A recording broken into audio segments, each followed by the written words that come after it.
Hi, welcome to Sitecore Spark. This is installing Sitecore 9.1 in a few easy steps for local development. As you already know, Sitecore 8 and below used a Windows executable to install the platform, and with Sitecore 9 we switched to a script and configuration-based installation process using the Sitecore Installation Framework, or SIF.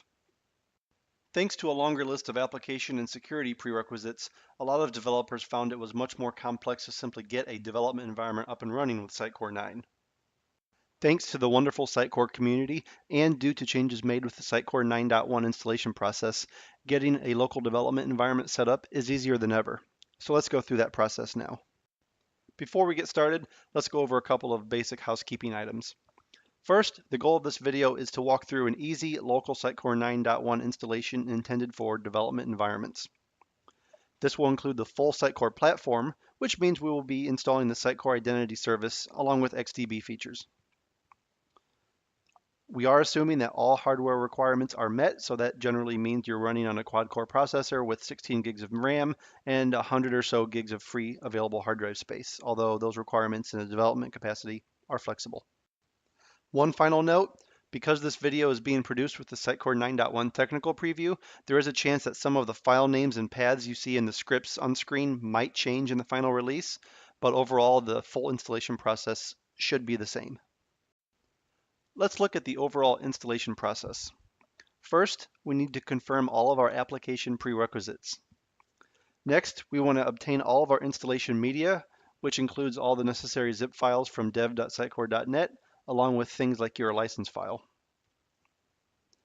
We're going to run through the low-effort Solr installation process provided by Jeremy Davis.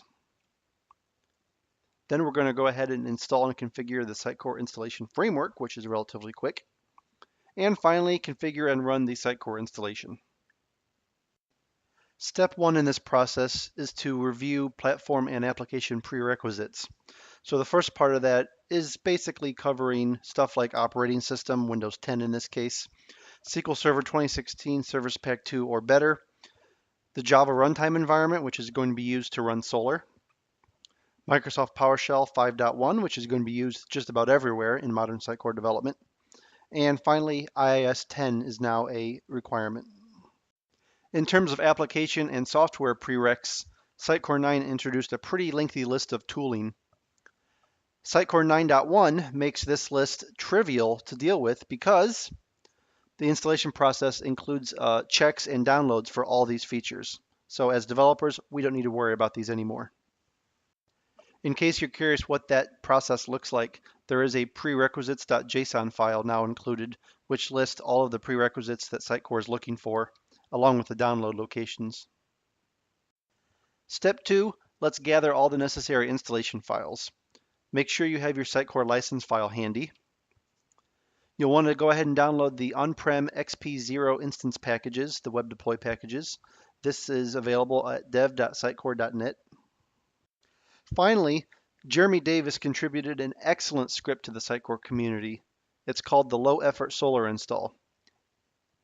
This excellent script handles the download, installation, and configuration of a Solr instance. This also includes the setup of a SSL certificate on a local host, which I think a lot of developers tripped on with the Sitecore 9 installation. Let's take a quick look at the installation media. So here I have my Sitecore license file. I have my web deploy packages from the Sitecore developer site. And I have the low-effort Solr installation PowerShell script. Once you have your installation media, I highly recommend that you set them up in a very common installation folder, something like C/Sitecore. As you configure scripts later on, you're going to have to reference this path over and over, so it's nice to have this short. Go ahead and extract the package files. This will leave you with a couple of different zip files as well as a bunch of JSON files. So you'll notice here that I've already unzipped my Sitecore web deploy packages. So we have the Sitecore instance, the Xconnect package, and the identity server package for Sitecore Identity. I also have the XP0 configuration files, which is all of the installation configuration that we're going to be using. And I also have the single developer installation PowerShell script. Notice that I placed all these files at a relatively easy to use directory off of my C root. Installing, configuring, and setting up the security for Solr on a local host is definitely one of the larger pain points for Sitecore 9 installation. We are very lucky as a community to have this script from Jeremy Davis for managing Solr installations. This script, in short, downloads and installs Solr, sets it up as a Windows service, and does the heavy lifting of creating and installing a local SSL certificate. To use the script as developers, we only need to set up a couple of variables, including the Solr version, pointing to the installation folder that we want to use, and making sure we're using the correct version of Java. The first thing we want to do for the low-effort Solr install is open up the script and configure a few of the variables specific to our environment.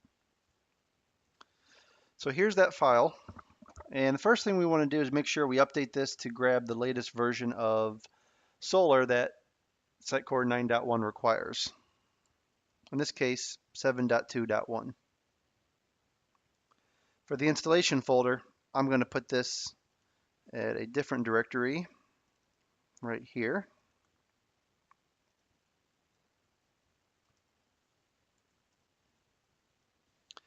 Leave the port alone, Solr host, whatever you want that to be.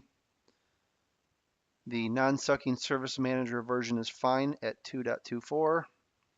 And the Java runtime environment version, I do need to update this to slightly newer version to match what I have. It's probably also worth making sure that the Java runtime path is in fact what this is expecting here. Generally speaking, that's going to be off of your program files directory as it states here. Yep, good to go. Okay, go ahead and take a quick look at the remaining variables here and just make sure all this looks like it makes sense for your environment. And once that's good, you can save that file. We need to run the script with elevated privileges, so I'm going to open up PowerShell as an administrator. And navigate to our installation directory. And run the script.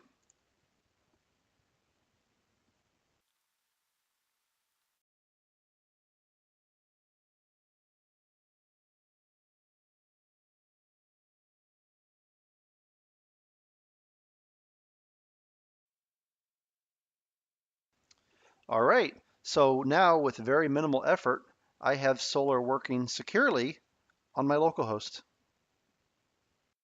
Step 4 is to install or upgrade the Sitecore installation framework.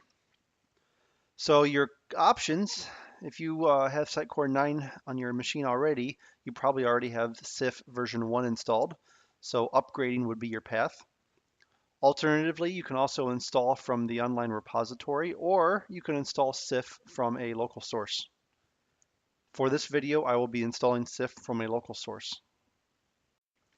For installing the SIF modules, it's usually highly recommended that you use the Sitecore NuGet feed. However, for this video, I'm going to be importing a local module.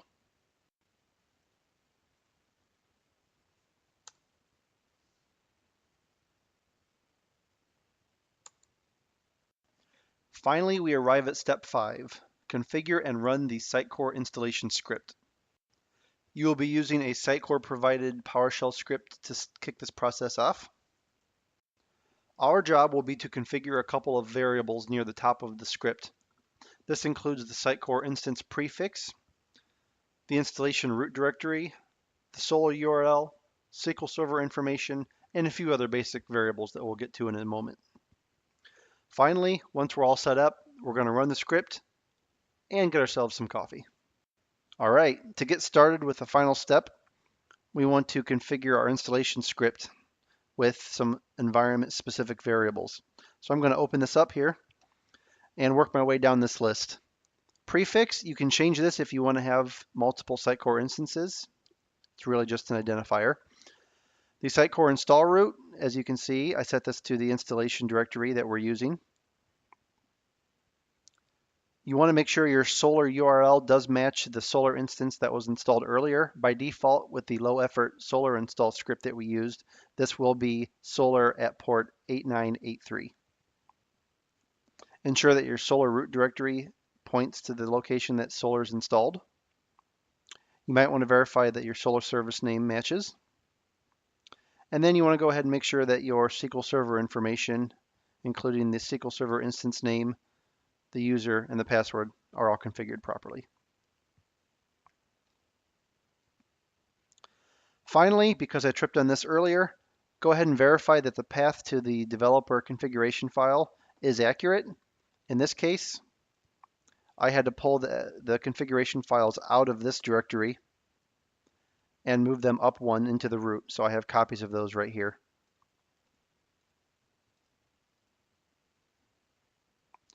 With that said, this file looks like it's ready to go. So with our installation script ready to go, we just need to run Windows PowerShell with elevated privileges and execute the script.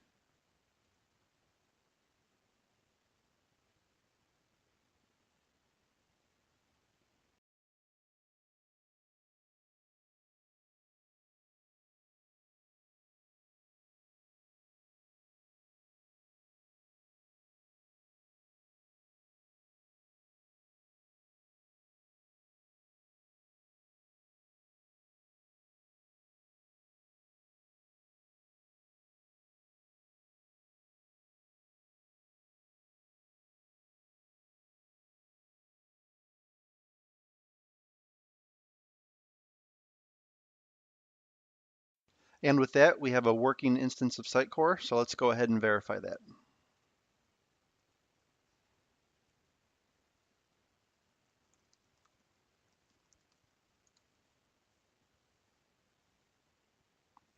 So far, so good.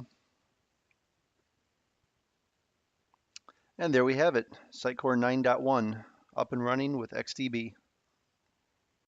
Okay, that was the Sitecore 9.1 installation process. As you saw, thanks to a simplified Solr installation process and updates made to the Sitecore 9.1 installation scripts, getting up and running locally is far easier now than it was with 9.0. If you have any questions or comments, please reach out to me via my website, sitecorespark.com, or on Twitter as SitecoreSpark. Thanks.